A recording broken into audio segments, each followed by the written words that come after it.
All right, get ready, because today we're diving deep into some seriously stunning landscapes. The Western and Eastern Ghats of India. You know, those pictures you see of lush green mountains covered in mist?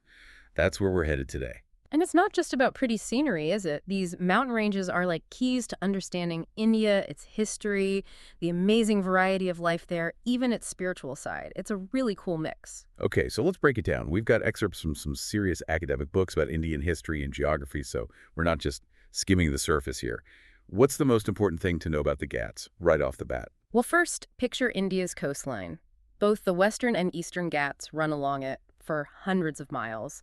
They're like a natural spine, shaping the climate and the whole look of the subcontinent. So right away, we see how their location is key. But I'm guessing they're not exactly identical, are they? You got it. The Western Ghats are younger and taller, and because of the monsoon winds coming in from the Arabian Sea, they get a ton of rain. That's why they have those famous rainforests, thick trees, waterfalls everywhere, and a whole world of creatures living there. Okay, so the Western Ghats are the dramatic rainforest sibling. What about the Eastern Ghats? What are they like? The Eastern Ghats are much older and kind of worn down over time, so they're more broken up, with lower peaks and plateaus. You'll find drier forests, scrublands, and river valleys cutting through them. It's a different kind of beautiful, more rugged and ancient. And with these different environments, I bet there are different animals too, right? You said these ranges are biodiversity hotspots, so I'm picturing all kinds of exotic creatures. Exactly. The Western Ghats are known for their tigers, elephants, and even this unique wild goat called the Nilgiri tahr. But the Eastern Ghats have their own cool residents too, like the slender loris, this tiny primate with these huge eyes. It's like two different planets right next to each other. It's amazing how these mountain ranges create such distinct pockets of life. But what exactly does it mean when we call them biodiversity hotspots? Why are they so important for conservation? It comes down to the sheer number of species that only live in these Ghats. You won't find them anywhere else. Take the Western Ghats, for example. They have over 5,000 types of plants, and almost 1,500 of them are endemic, meaning they exist only there. It's like a living lab of evolution, but also incredibly fragile. So the Ghats are like these precious jewels of biodiversity, but they're under a lot of pressure, right? Yeah. We hear about deforestation and habitat loss all the time. How are these things specifically impacting the Ghats? Well, the Western Ghats have lost a big chunk of their forest cover, mostly because of what we humans are doing, agriculture, development, that kind of thing. And as the forests shrink, animals lose their homes, and those endemic species we talked about are in even more danger. It's a chain reaction. And I imagine climate change is making things even more complicated. You bet. The weather patterns changing, rainfall becoming less predictable, temperatures going up, all of this disrupts the delicate balance of these ecosystems. The Ghats are already seeing shifts in plant and animal life, and scientists are working hard to understand what the long-term effects will be. It's a real worry.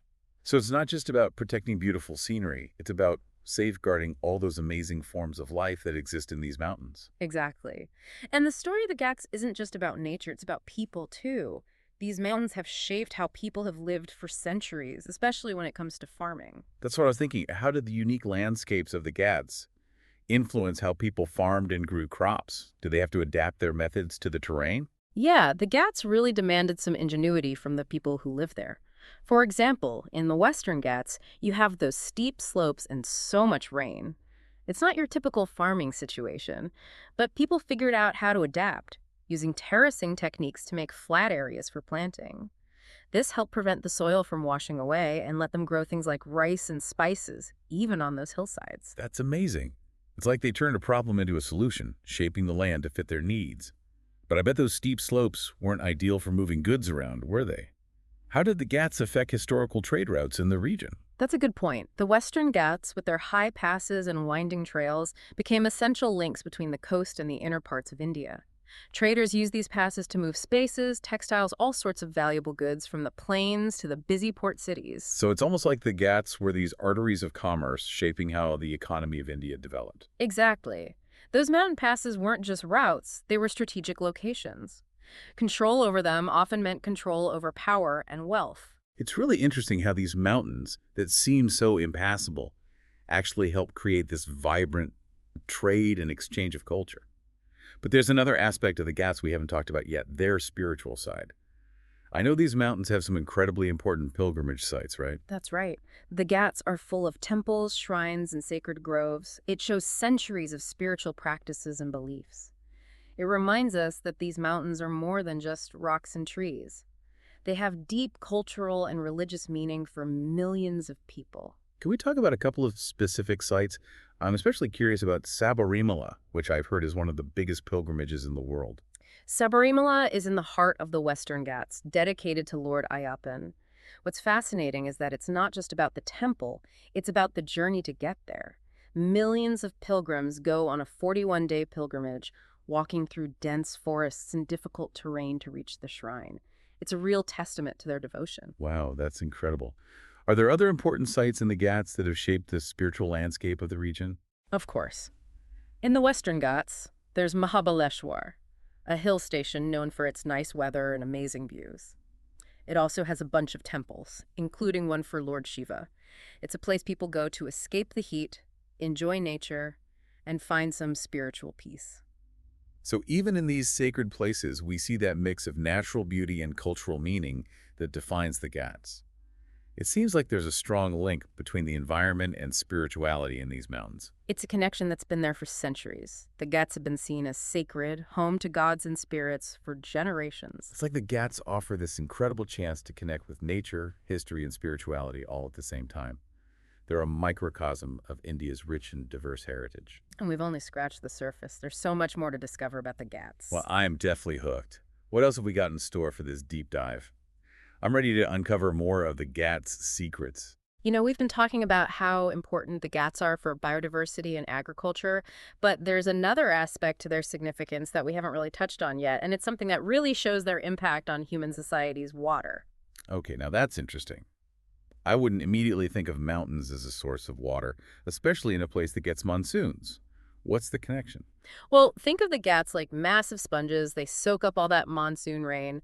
The Western Ghats in particular are like a giant watershed. That's where tons of rivers and streams start and then flow east across the Deccan Plateau. So they're not just blocking the monsoon winds, they're actually capturing and spreading that water around the whole region. That's it. These rivers are lifelines for millions of people. They provide water for drinking, irrigation, even hydroelectric power. If it weren't for the Ghats, India would look completely different, much drier and less fertile. That's a really good point. We often don't think much about water, but it's so essential for life. And the Ghats play a huge role in making sure there's enough of it for a vast area. It really makes you realize how everything is connected. It does, and this kind of leads us to another crucial thing about the Ghats, the challenges they face in today's world. We've mentioned deforestation and climate change, but there's another threat that people often overlook: the impact of development. I'm curious, what kind of development are we talking about and how is it affecting the Ghats? Well, as India's population keeps growing and its economy expands, there's more and more pressure to develop things like roads, dams, industries, and a lot of this is happening in and around the Ghats. Yeah, I can see how that could be a problem. Yeah. We're talking about fragile ecosystems, unique species, and ancient cultural sites, all of them facing encroachment from modern development. Exactly. Dams, for example, can mess with the natural flow of rivers, and that impacts fish populations and communities downstream. Roads, while they're important for connecting places, often cut through forests, breaking up habitats and making it hard for wildlife to move around. It sounds like a tough balancing act. How do you reconcile the needs of a growing country with the need to protect these incredibly valuable natural treasures? It's a complex question, and there are no easy answers. It needs a multifaceted approach. I'd say responsible planning, sustainable development practices, and strong environmental laws. We need to move away from the idea of just exploiting nature and find a way to live more harmoniously with the environment. That makes sense. It's about finding ways to develop without destroying, to progress without sacrificing the ecological and cultural integrity of the Ghats. It's a big challenge, but we can't ignore it. I agree. And this is where awareness and education are so important. People need to understand just how valuable the Ghats are, not just for their beauty, but for everything. They provide clean water, biodiversity, storing carbon, preserving cultural heritage. It's about seeing these mountains as more than just scenery. They're crucial for a healthy planet. I think that's a really key takeaway from this deep dive. The Ghats aren't just a background to our lives. They're woven into the fabric of this region. They affect everything from the climate to the culture, the economy, to the environment. Exactly. Understanding that interconnectedness is crucial for making good decisions about their future. It's about recognizing that what happens in the Ghats has ripple effects that reach far beyond those mountains. It's a reminder that we're all part of this amazing web of life, and what we do today has consequences that will last for generations.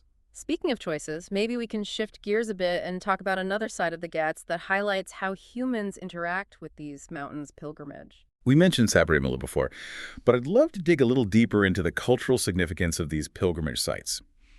What is it about the Ghats that draws so many people on these spiritual journeys? Well, for centuries, people have viewed the Ghats as sacred spaces, places where the divine meets the earth. The soaring peaks, the dense forests, those incredible waterfalls. It all creates a feeling of awe and wonder, a sense of being connected to something bigger than yourself.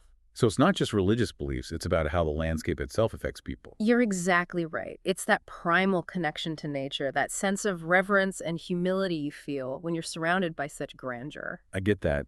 And I'm guessing these pilgrimages are not something people do alone, right? There are whole communities, families across generations, all united by their devotion. Yeah, absolutely. Pilgrimage in the Ghats is often a shared experience, a journey of faith and sacrifice that people do together. It strengthens social bonds, keeps cultural traditions alive, and provides a sense of continuity between generations.